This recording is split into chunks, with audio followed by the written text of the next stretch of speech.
సాంప్రదాయిని, సుప్పిని, శుద్ధపూసని అనే ఓ జగన్ ఏం ముఖం పెట్టుకొని విశాఖపట్నం వచ్చావు చెప్పు నాకు? నీ హయాంలో, నీ ప్రభుత్వం పరిపాలనలో ఎల్జీ పాలిమర్స్ గ్యాస్ దుర్ఘటన 2020లో జరిగింది. అప్పుడు సుమారుగా 18 మంది దాకా చనిపోయారు. వారికి నువ్వు ₹1,00,00,000 ఎక్స్‌గ్రేషియా ప్రకటించావు. దాని గురించి పాపం వాళ్ళు పోరాటం చేస్తున్నారు. గట్టిగా అడగలేక మౌనంగా ఉండిపోయారు పాపం వాళ్ళు, డబ్బులు అడగలేక నిన్ను. నువ్వు అటువంటి వాళ్ళకి డబ్బులు ₹1,00,00,000 ఇవ్వలేదు. తర్వాత ఫిబ్రవరి 1వ తారీఖున 2023లో ఇదే అచ్యుతాపురంలో ఒక ఫార్మా కంపెనీలో పేలుడు పేలి ముందు ఒకళ్ళు చనిపోయారు. తర్వాత ఒకళ్ళు ఇద్దరు చనిపోయినట్టున్నారు.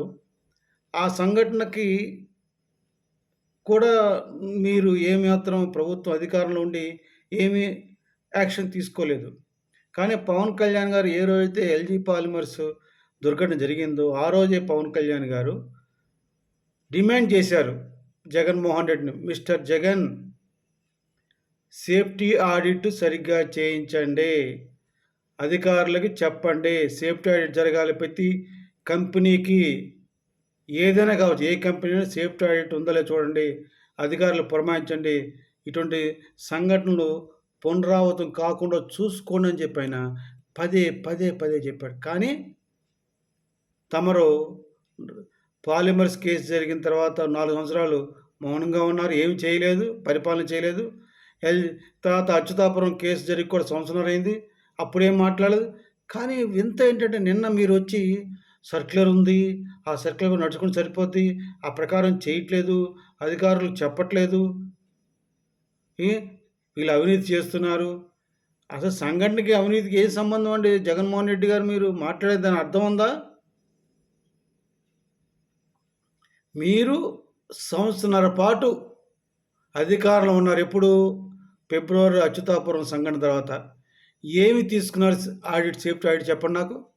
దాని గురించి సమాధానం చెప్పండి. ప్రజలు తెలివి తక్కువ కాదు. ఎల్జీ పాలిమర్స్ గ్యాస్ దుర్ఘటన జరిగి 4 సంవత్సరాలు దాటింది. దాని గురించి మీరు ఏం యాక్షన్ తీసుకున్నారు ముఖ్యమంత్రిగా? దానికి చెప్పండి. మీరు ముఖ్యమంత్రిగా పనిచేయరు, మిగతా అధికారులు పని చేయనివ్వలేదు. కేవలం ఎలా దోచుకోవాలి, ఎక్కడ ఆస్తులు ఉన్నాయి, దొంగ ఆస్తులు ఏంటి, ఏవి జప్తు చేసుకోవాలి, ఏవి దోచుకోవాలి, ఏ ఆస్తులు మన పేరు మీద రాసుకోవాలి, ఇది తప్పితే మీకు వేరే ధ్యాస లేదు. మీరు అవినీతి చేసి, మీరు దోచుకొని, మీరు దాచుకొని కూటమిని అనడానికి మీకు నోరెట్లా వస్తుంది జగన్మోహన్ రెడ్డి గారు? పవన్ కళ్యాణ్ ఎప్పుడో చెప్పారు సేఫ్టీ ఆడిట్ చేయాలని. ఎందుకు చెప్తున్నట్టే నిన్న మీ ఆంబోతు కూడా ప్రెస్ మీట్ చెప్పాడు. పవన్ కళ్యాణ్ గారు ఎప్పుడో చెప్పారు సేఫ్టీ ఆడిట్ చేయించలేదు అని.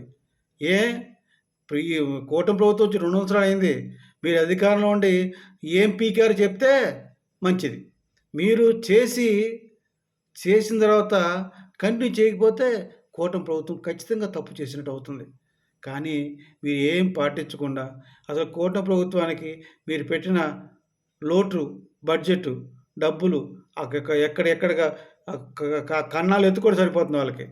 ఇంకా పరిపాలన అదే సరిపోతుంది వాళ్ళకి. ఇంకా ఈ సేఫ్టీ ఆడిట్ దగ్గర రాలేదు పాపం వాళ్ళు. కానీ వాళ్ళకి ఇది నిజంగా ఒక మాయని మచ్చ లాంటిది.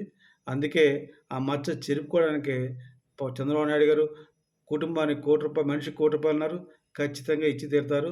జగన్మోహన్ రెడ్డి నువ్వు ధర్నాలు చేయాల్సిన పనిలే, ఏం పని చేయాలా. నేను ఒకటే చెప్తున్నా, నువ్వు తెలుగు ప్రజలందరికీ, ముఖ్యంగా ఉత్తరాంధ్ర ప్రజలకు విన్నవించేది ఏంటంటే, ఈ జగన్ ఎంత దుర్మార్గుడో మీకు తెలుసు. ఈరోజు పలకరింపు అనే నాటకంతో మీ ముందుకు వచ్చి అబద్ధాలు చెప్తున్నాడు. మీరు ఒకటి అడగండి, అప్పుడు 2020లో ఎల్జీ పాలిమర్స్ గ్యాస్ దుర్ఘటనలో చనిపోయిన వారికి ₹1,00,00,000 ఇస్తానని ప్రకటించిన జగన్మోహన్ రెడ్డి ఇంతవరకు ఇవ్వలేదు. ముందు వాటిని ఇమ్మనండి, ఇచ్చి అప్పుడు ఈ యొక్క అచ్యుతాపురం కేసులో చంద్రబాబు నాయుడు ఇవ్వకపోతే ధర్నా చేయమనండి. ఇమ్మనండి, సొంత డబ్బులు ఇమ్మనండి. ప్రభుత్వంలో ఉన్నప్పుడు ఇవ్వకుండా దాటవేశారు కదా, ఇప్పుడు ఇమ్మనండి. ఎందుకు అది కూడా లెక్క చెప్తాడేమో. నీకు అమ్మఒడిచ్చా, అయ్యఒడిచ్చా, లేకపోతే కాలేజ్ ఫీజు రీయింబర్స్మెంట్ ఇచ్చా, అన్నీ లెక్క చెప్తాడేమో ఇచ్చినట్టు. మహానుభావుడు జగన్మోహన్ రెడ్డి ఏ లెక్కలు వేయగలడు. ప్రజలు పిచ్చే సామెత ఉంది కదా! ప్రజలు పిచ్చోలైతే ఏదైనా చేస్తారట. ఆ ప్రకారంగా ఇంకోటి కూడా ఉంది సామెత. పిల్లి గుడ్డిదైతే ఎలక పాలు తాగిందట. అట్లా సామెత. ఎందుకు చెప్తున్నానంటే ఇటువంటి శుద్ధపూస, సాంప్రదాయని, సుప్పిని, జగన్మోహన్ రెడ్డి నువ్వు నిన్న మాట్లాడిన మాట చూసి నవ్వొచ్చింది నాకు. హ్మ్. అధికారంలో ఉన్నప్పుడు ఏమీ చేయలేని చవట దద్దమ్మవి. ఇప్పుడు నంగనాచి కబుర్లు ఎందుకు మాట్లాడుతున్నావు? అంత అవసరమా జగన్ రెడ్డి? ఒక్కసారి ప్రజలకు అన్నీ తెలుసు. నీ మాట్లాడడం వినేది లేదు, పెట్టేది లేదు. ఇది మాత్రం తెలియదు గమనించండి. ఇటువంటి ద్రోహిని ఇంకొకసారి పొరపాటున కూడా ఆంధ్రప్రదేశ్‌లో అసలు మీరు వైజాగ్ రానివ్వడమే తప్పు అతన్ని. కాకపోతే చట్ట ప్రకారం న్యాయబద్ధంగా రావాలని వచ్చాడు చూడడం తప్పులేదు. కానీ ఇతను ద్రోహి అని చెప్తున్నాను. జై జనసేన, భారత్ మాతాకి జై.